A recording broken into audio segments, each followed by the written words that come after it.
likewise, Leverkusen needed to show like they've been very good. This is a very good. The first game versus them was what? Was a draw? Yeah, it was a draw, 0-0. Was 0-0, was a draw? Yeah. So this was like tuonyeshe, because normally Bayern get to February match, they become serious, they win everything, they win the league. Yes. They've done that to Leipzig and Dortmund for so many years. Yes.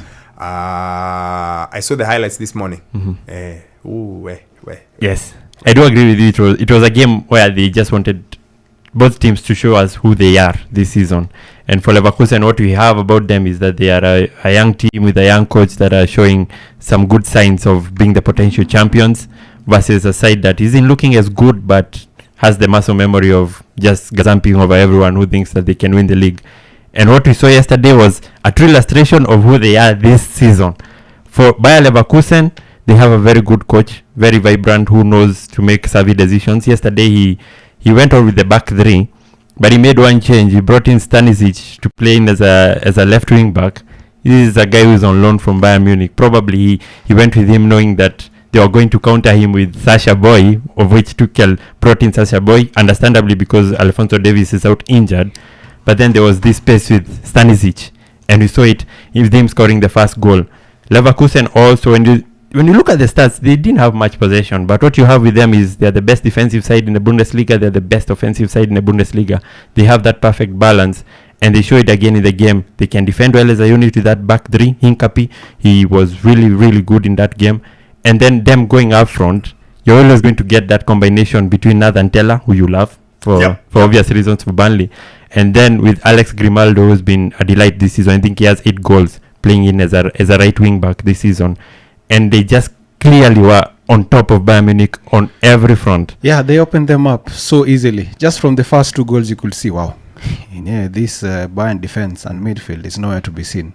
Yes, I that's where I was kind of skeptical when I saw how Kim Min-jae and Dyer defend. I was like, what? And Upamecano. Yeah. Upamecano was nutmegged in that first goal. Just how the mighty have fallen. Yes. From the high standard that we all used to remember Bayern. Jerome Boateng to Eric Dyer. I saw this kind of defense. I was like, wow. Yeah. Wow, what's happening? And I've never been sold on Kim Min-jae. Yes, and he's shown it this season. I think there was a legend who talked about it and said that he hasn't got the expectations that he wanted, because when you look at him at Napoli, you look like the lead of this group on the defensive side of the ball. But at Bayern Munich, maybe it's because he's feeding off Upamecano, or maybe he's having issues playing in the back three, but he hasn't looked like himself of who we saw last season at Napoli. The team is just but fine. The midfield was very key for Leverkusen. You could just see the key passes that were being given to the strikers. Yeah. Wow. Yes. They could dismantle any kind of defense by Bayern. You could just see the fast pass, the fast cross. Wow, just amazing. On the other side, what I wanted to say with Bayern, they showed us their reflection of them this season. Because there's been a side that, I know Harry Kane has been scoring goals, but he's been the guy who has just been peppering over the cracks that exist in this Bayern Munich team. Thomas Müller, I saw him after the game, though it was in a German broadcast. I didn't hear what he was talking about, but you could see the rage that this guy had. Last time out, we celebrated him winning 500 games for Bayern Munich. He was so mad, and the translation was that he didn't understand why this squad didn't have energy, they didn't have motivation, they didn't have the creativeness that is required. I think they only had one shot on target yesterday. This team was meant to be Leroy Sané's for the next maybe from the last 3 years to the next maybe 4 years. But from now, since last season, he hasn't been able to show up. And I'm even wondering I'm even starting to accept why City let him go. City let him go. Leroy Sané is like Anthony Davis. He's got the talent. He's got incredible talent, but his motor, his desire, his drive doesn't match the motor. This is the kind of like doesn't match the talent. Like you've got so much talent, but how are you able to show it? How are you able to consistently? Because you have to have a motor like Giannis. Yeah. You have to have a motor like Roy Keane used to have. Mm-hmm. You have to have a motor like Bernardo Silva has. Like what Foden is really trying to show. Yeah, Foden hasn't quite gotten to that level. Where you are consistently there. Yeah. Because there is no doubting the talent. His talent is incredible. And I said that at the start of the season. I said, I understand why you'd pick Doku ahead of him. Doku doesn't have the talent, but he atajituma. Yeah. Na mara nyingine unataka tu mtu wa kujituma. You know what my biggest moment of those highlights was when they scored to make it 3-0. And Frimpong runs all the way to the bench to tear. And then there's all this celebration and all the players are there. Watch Jabi. Yeah, he was standing. He's just standing, calm, cool, doesn't say anything. He's at the players, he's telling them, guys, go back. And everyone started running back. And then he picked the player who was on the floor. Yeah, it was Frimpong. That composure told me a lot. Yeah. Like, he didn't go all... You see, crazy. In the era of over celebration, he didn't go Ateta. He didn't go full Ateta. Yeah, he was very calm. Yes, I liked that. I was like, that composure is great. Yes, he did an. And there's a tweet that someone has tweeted saying that they will crumble to pressure. I think yesterday was the most pressurized situation they would have been this season, and they didn't show that. They are a clear depiction of who their manager is.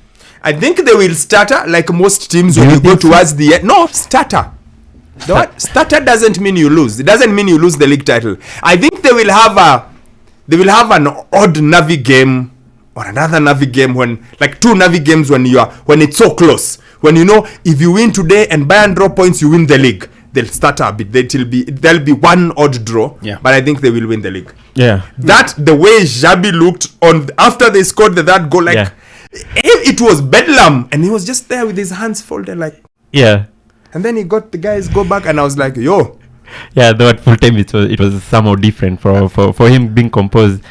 At full time he was so happy. They ran through the crowd, the field, and they were celebrating with the crowd. Lucas Radecki, he jumped over to the fans and he was with the mic and he was celebrating. It was a pivotal moment for them, and I think this one could spur them on. They're still unbeaten in all competitions. The only team in the 5 European top 5 leagues. Yeah. Yet to lose a game. And they still have Victor Boniface to come back. I think this is where the pressure mounts on them, because after getting the expectation, after winning against the big dogs in the league, this is where the pressure is on them. Because I don't think so. No, I don't think so. I think it's the other way around. Yes, it's the other way around. This was the game where you crash, because these are the guys who always crash everyone who's trying to beat them. Ask Dortmund, ask Leipzig. Every single time. Oh, no. Yes. Rudiuko. So these ones, they dealt with them. Yeah. It's sort of like, we belong. Yes. We belong here. Push the confidence. We belong. I feel like they're going to go, we belong.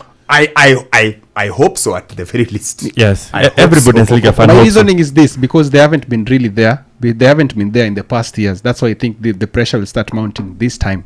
Because after beating them, the expectation on people will be like, now that you've beaten Bayern, we expect you to maintain those high standards. Yeah, but you see, you have a 5-point lead, which means you can easily draw a game or lose a game and still be okay. Yeah, and they just dismiss the fact that it's so close to them. Now, this Hollywood FC, like you said, how the mighty have fallen. And I take you back to something you said. When you look at this team and then you think about that team, the teams that used to chase people down. Yeah, true. Because even last season, Bayern didn't win the league. Let's be honest. They didn't. Yeah, it was a mistake. Borussia, they just stumbled. Borussia won them the league. Yeah, but they decided we don't want this. Anyway, I want us to finish this continental bit. So that's Leverkusen. Great stuff. And I think this pushes the narrative of Jabi to Liverpool even closer. Yes. Mpende msipende.